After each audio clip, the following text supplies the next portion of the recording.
Violence করবেন না। আমি ভাইদেরকে অনুরোধ করবো সবাই এখানে চলে আসুন, সবাই এখানে চলে আসুন, সবাই এখানে চলে আসুন, সবাই এখানে চলে আসুন, সবাই এখানে চলে আসুন। আমি বলবো সবাই এখানে চলে আসুন।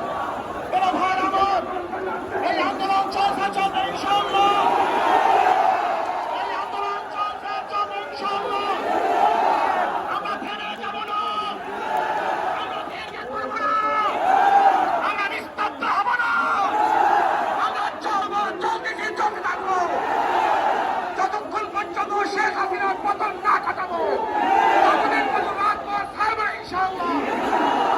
আগামীকাল গণমিছিলে সবাইকে আহ্বান রেখে আগামীকালের গণমিছিলে সবাই উপস্থিত থাকবেন।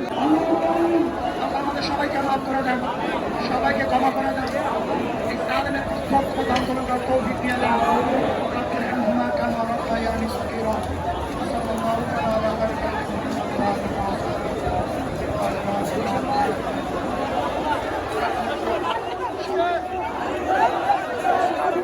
মাইনা ভালো